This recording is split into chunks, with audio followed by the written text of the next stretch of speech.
وہ بھی سلسلے کے جو بانی تھے، ان کا نام جو تھا وہ سیدنا ابوبکر صدیق تھا. اور یہ سلسلہ جو ہے یہ 42واں سلسلہ ہے. میں جہاں تک بیٹھا ہوں نا 42واں سلسلہ ہے. یہ ہماری نسل در نسل آتا رہا ہے.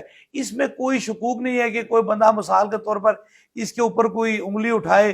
یہ تو ایک ہمارا باپ دادا سے یہ سلسلہ جاری ہے. اور دوسرا آپ کی یہ موجودگی میں یہ ضرور میں پیغام دے رہا ہوں کہ جو ہمارا معاملات ہیں، جس معاملات سے ہم گزر رہے ہیں، جس چیز سے گزر رہے ہیں، یہ کوئی دم، یہ کوئی لوگوں کو فیض، یہ ساری چیزیں جو آج کی نہیں تھی بلکہ ہمارے دادا سے لے کر پوری نسل میں عطا تھی. لیکن یہ 2024 کی ایسی صبح ڈلی کہ ختم نبوت زندہ باد ہو گیا، اور جن کو ختم نبوت سے تکلیف تھی ان کی چیخیں نکل گئی. یہ جن کی چیخیں نکل رہی ہیں ان کو ختم نبوت سے تکلیف ہے، آپ سے کوئی گلہ نہیں ہے. دیکھیں اگر مجھ سے گلہ ہوتا تو میں پاکستان میں ہی رہتا ہوں، میں کسی اور ملک میں تو نہیں رہتا ہوں نا، میں پاکستان میں رہتا ہوں. یا تو بندہ ہوتا ہے کہ ایک پروگرام کیا، جس طرح میں لندن گیا، انگلینڈ گیا، یورپ گیا ختم نبوت کانفرنس کے لیے، کینیڈا گیا، باقی دنیا میں کسی جگہ پر گیا، تو وہاں کے اگر لوگ کچھ گفتگو کریں تو وہ جائز ہے. لیکن یہ میں جہاں ہی ہماری پیدائش ہوئی، یہاں ہی ساری دنیا نے دیکھا. میں آج کل سے 10 سال سے یا 5 سال سے بیٹھا نہیں ہوں. بعض لوگوں کا یہ خیال ہے جی کہ 20 سال کے بعد بھی کوئی چیز ایسی پکڑی جائے، کوئی جرم پکڑا جائے تو اس کی سزا ہوگی. کیا 20 سال سب کی آنکھیں بند تھی؟ کیا سب آنکھیں بند کر کے سو رہے تھے؟ کچھ نظر نہیں آیا؟ اصل میں نظر کی بات نہیں ہے. اصل بات یہ ہے کہ یہ 31 دسمبر کی بات یہ ہے، اور یہ جو ہے یہ 8 جولائی 2030 جب میں نے کینیڈا میں ختم نبوت کانفرنس کی تھی، یہ ساری باتیں وہاں سے نکلے. اس سے پہلے بھی خطیب سے لوگ دم کراتے تھے، اس سے پہلے بھی لوگ آتے تھے، اس سے پہلے بھی لوگ شفا پاتے تھے. شاید کی بات ہے، اور یہ میں آپ کی سماعتوں کی نظر بڑی خاص پتہ بتا رہا ہوں کہ اس سے قبل یہ تو ختم نبوت کا سلسلہ تو جاری ہے، لیکن ایک ایسا وقت تھا آپ لوگ دیکھیں سب سے پہلے لوگ جو ہیں وہ دم کے لیے آتے ہیں. بالکل صحیح ہے. ریئل دیکھیں کوئی بندہ آتا ہے وہ کہتا ہے مجھے تکلیف ہے، دم کے بہانے آتے ہیں تو ختم نبوت کی آواز ہم بلند کرتے ہیں. اب لوگوں کا یہ تصور ہے نا کہ ختم نبوت کی آڑ میں چھپنے ہونا. او میرے بھائی، ختم نبوت کی آڑ میں تب چھپے کہ ہم کسی کو دم نہیں کرتے. پوری ہم مثال کے طور پر آئے کیا جی ہم ختم نبوت کے فلاں بانی ہیں، سپاہ سالار ہیں، اور پھر چلے گئے. ہم تو ایک ایک بندے کے پاس جاتے ہیں، ان کو کہتے ہیں حضور کی محبت سینے میں ڈالو، زیادہ فیض ہو جائے گا. ختم نبوت کی بات کرو، آخرت ٹھیک ہو جائے گی. ختم نبوت کی بات کرو، عزت سے دنیا سے جاؤ گے. ہمارا تو یہ پیغام ہے. ختم نبوت لوگ یہ کوئی کہے، یہ کہنا اس کے لیے کہ دم کرانے کے جو لوگ آتے ہیں، میں انہیں کروں گا جی آج ہم سارے جی دم نہیں کریں گے، ایک ہی کام کریں گے، تو آپ دیکھیں گے کتنا مشکل ہو جاتا ہے. پہلے دم کیا، پھر ختم نبوت کی بات کی، پھر ایک ایک بندے سے ملاقات کی، پھر اس کا درد سنا، اور جس بندے کو رب نے شفا دی ساتھ میں اس کے سینے کے اندر عشق مصطفیٰ بھی لے کے چلا گیا. بالکل صحیح ہے. اچھا ایک اور چیز ہے، معترضین تو یہ اعتراض بھی کرتے ہیں کہ سمجھ نہیں آ رہی، مطلب اتنا بڑا سیٹ اپ چل کیسے رہا ہے؟ نہ تو آپ پیسے لے رہے ہیں، اور یہ لوگ بھی بتا رہے ہیں، یہ میں نے خود مطلب دیکھا ہے. اس کے ساتھ ساتھ لوگ اٹھ کے چلنا شروع کر دیتے ہیں. یہ نہ تو پلانٹڈ لوگ ہیں، کوئی کہیں سے آیا کوئی کہیں سے آیا، لیکن لوگ تو اعتراض کر رہے ہیں نا جی. تو یہ کیوں اعتراض کیا جا رہا ہے؟ اس کو کلیئر کریں کہ یہ کس طریقے سے جن کو شفا مل رہی ہے لنگر خانہ وہ چلا رہے ہیں، یا آپ تو کبھی دم کے بھی پیسے نہیں لیتے، کوئی اور ان کو یہاں سے پروف بھی نہیں ملا، کوئی صرف اعتراض اور الزامات ہیں، تو یہ کیسے سیٹ اپ چلا رہے ہیں ایسا؟ دیکھیں بات یہ کہ میں نے آپ کو یہ پہلے عرض کر دی تھی کہ اگر ہم کلمہ پڑھتے ہیں نا اور ساتھ میں ہمیں اللہ پہ یقین ہے نا، تو لوگ جب سر پہ ہاتھ رکھتے ہیں نا تو میری پھونک لگنے سے پہلے ان کو یقین اپنے رب پہ ہوتا ہے کہ رب شفا دے گا. تو مجھے بھی رب پہ یہ یقین ہے. جس کا مختصر بات یہ ہے کہ جس اللہ نے ان کو بھیجا ہے، رب ان کو یہاں سے لنگر بھی عطا فرمائے گا، رزق بھی دے گا، اور ساتھ میں ان کو شفا بھی دے گا. اور ساتھ اس کی وجوہات کیا ہے، وسیلہ کیا ہے؟ لوگ لنگر کے نام پہ بڑی بڑی پراپرٹیاں اور بڑی بڑی کوٹھیاں بنا دیتے ہیں، بڑی بڑی چیزیں بنا دیتے ہیں. آپ یہ آستانہ کتنا خوبصورت بنا دیتے. جتنے لوگ بھی لنگر میں اپنے ہاتھوں سے ڈالتے ہیں، میں اب بھی کہتا ہوں 100 سال بعد بھی کہتا ہوں اس چیز کی ضمانت کرتا ہوں کہ وہ ہماری ذات کے لیے نہیں ہے، یا تو اس کی کوئی مسجد بنا دی، یا کوئی لوگوں کی رہائشی جگہ بنا دی، یا غریب لوگوں کے لیے کھانے کا بندوبست کرتی۔ اچھا، اعتراض کرنے والے تو یہ کرتے ہیں کہ ختم نبوت کچھ سینٹر نہیں چل رہا، یہاں پہ مسجد نہیں ہے، جبکہ مسجد تو میں خود دیکھ آپ چکا ابھی ہوں، بالکل دیکھ چکا ہوں، مسجد تو ہے وہاں پہ اور 2 منزلہ ہے۔ تو یہ اعتراضات تو ہیں، کیا ختم نبوت سینٹرز بن رہے ہیں؟ کہاں کہاں بن رہے ہیں؟ کسی نے زمین عطیہ کی یا خود لی؟ جس پراپرٹی کا ذکر کیا گیا وہ پراپرٹی آپ کی ہے یا وہ ختم نبوت سینٹر کے لیے وقف کی گئی؟ دیکھیں، جتنی بھی پراپرٹی کسی نے دی ہے نا، وہ جب کوئی بندہ یہ کہتا ہے یہ چیز میں نام خدا دیتا ہوں، نام خدا دیتا ہوں، اور کوئی بھی ایسا قانون نہیں ہے کہ کسی کو ایسے چھوڑا جائے۔ انہوں نے اپنی عقیدت اور اپنی محبت کے اندر آ کر وہ چیز مجھے دی، میں نے کہا یہ ختم نبوت سینٹر کے لیے نام خدا دے دو، نام رسول دے دو۔ اس کے اندر ہم نے ختم نبوت سینٹر کے لیے پورے پاکستان میں جہاں جہاں جگہ ہیں وہاں اس کا کام شروع ہے، اور انشاءاللہ تعالی ایک بہت بڑا ختم نبوت سینٹر ہم نے تیار کیا ہوا ہے۔ ان قریب اس کی افتتاح بھی ہم کر رہے ہیں، جس سے پوری دنیا آپ لوگوں کو بلا کر دکھایا جائے گا کہ ہم نے ختم نبوت سینٹر بنایا ہے نہیں بنایا۔ اچھا سر، آپ سمجھتے ہیں کہ یہ دعوت فکر لوگوں کو آپ نے دی؟ ایک طرف تو آپ نے عشق مصطفیٰ سینوں میں روشن کیا، جس طرح سے آپ دم سے پہلے جو محفل کرتے ہیں، اس کے ساتھ ساتھ جو ویڈیوز بنی، لوگ شفا یاب ہوئے، عقل دنگ رہ جاتی ہے، حیران ہو جاتے ہیں کہ ایک دم سے 2 دم سے انسان چلنے لگ جاتا ہے۔ وہی ویڈیو جب سوشل میڈیا پہ آتی ہیں تو لوگوں کے ذہن و گمان میں نہیں ہوتا یہ دم میں اتنی تاثیر، اتنی طاقت کہاں سے آتی ہے؟ تو لوگ تو پوچھیں گے نا، حضور دم میں کیا پڑھتے ہیں آپ؟ دیکھیں، مثال کے طور پر میں آپ کو بڑی خوبصورت بات بتا رہا ہوں۔ مثال کے طور پر اب بھی میں یہ کہہ رہا ہوں نا، یہ دم میرے اور میرے خدا کا معاملہ ہے، میرے اور میرے رب کا معاملہ ہے، اس میں کسی دنیا دار کا معاملہ نہیں ہے، کیونکہ میرے خدا نے میرے سینے میں جو کرم کیا ہے، میں لوگوں کو وہ پھونک مارتا ہوں اس کرم کی، جو اللہ تعالیٰ نے مہربانی فرمائی ہے۔ اسی لیے لوگ حیران ہیں، اسی لیے لوگ پریشان ہیں کہ عام صدیوں اس چیز کو چلاتے رہتے ہیں لیکن نتیجہ کچھ نہیں نکلتا۔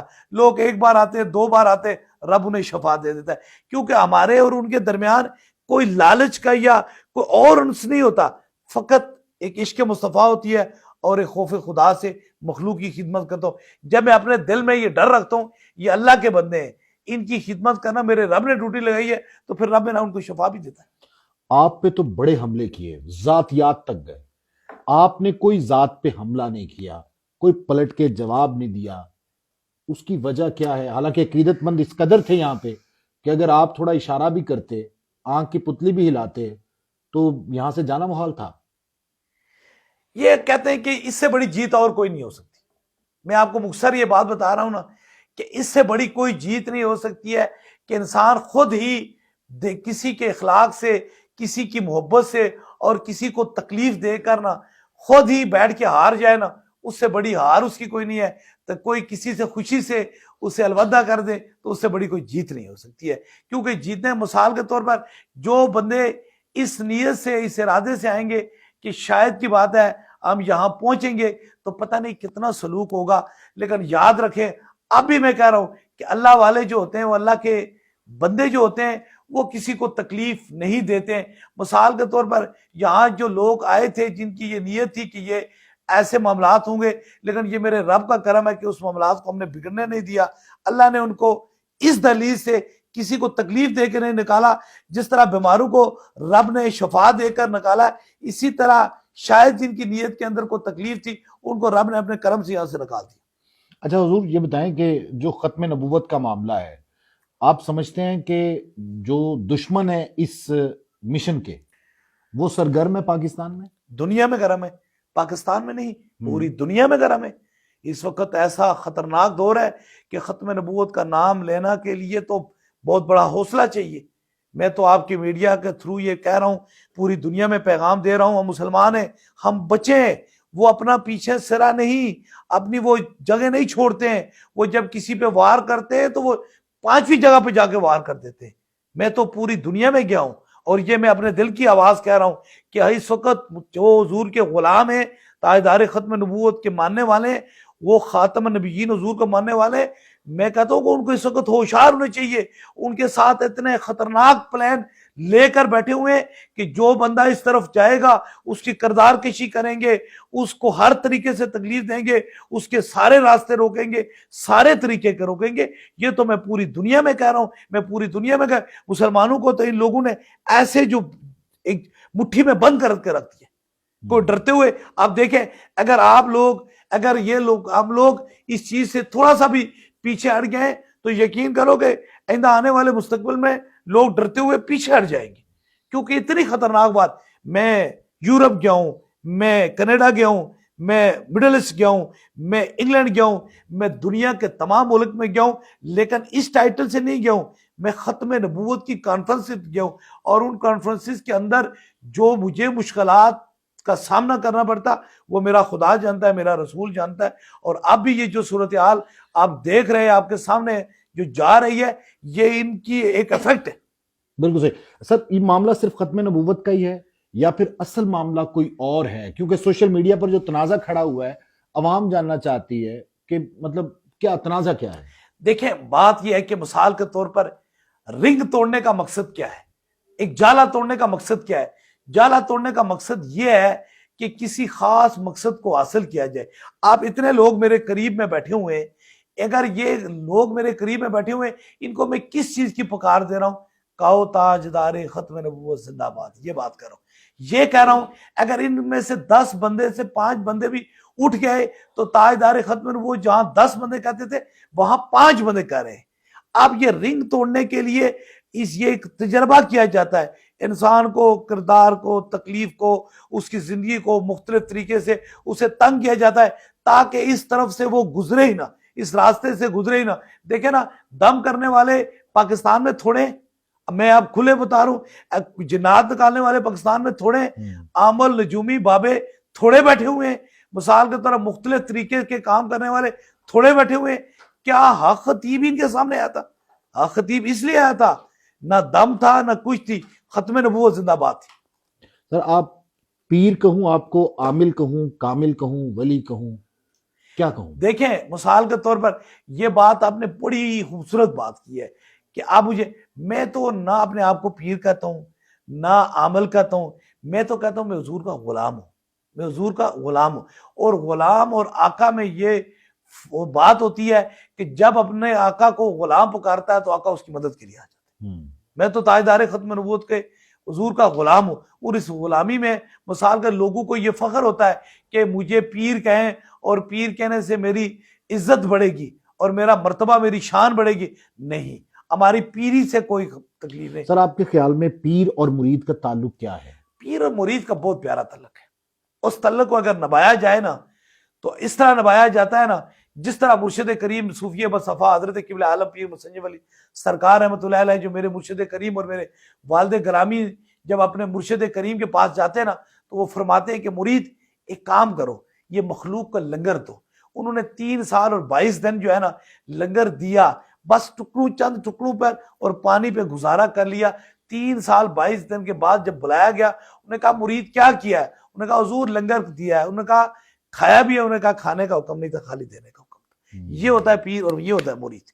پھر مرشد راضی ہوتا ہے تو پھر کہتا ہے جاؤ رب تو پہ راضی ہو. روزانہ مطلب ہزاروں لوگ ہوتے ہیں, عام آدمی اتنی پھونکے نہیں مار سکتا. مطلب اگر دیکھنے والا دیکھے تو اس کے پھیپھڑے رہ جائیں, اور مطلب ساری رات یہ کام چلتا ہے. بس میں یہ کہتا ہوں کہ جن کو میری ختم نبوت کی آواز بلند کرنے سے یا دم کرنے سے تکلیف ہے وہ میرے ساتھ صرف 30 ایک دن آ جائیں, ذرا دم شم کر لیں, مہربانی ہو جائے گی. جس طرح میں جاتا ہوں, جس طرح لوگوں کو چیک کرتا ہوں, دیکھ لیں.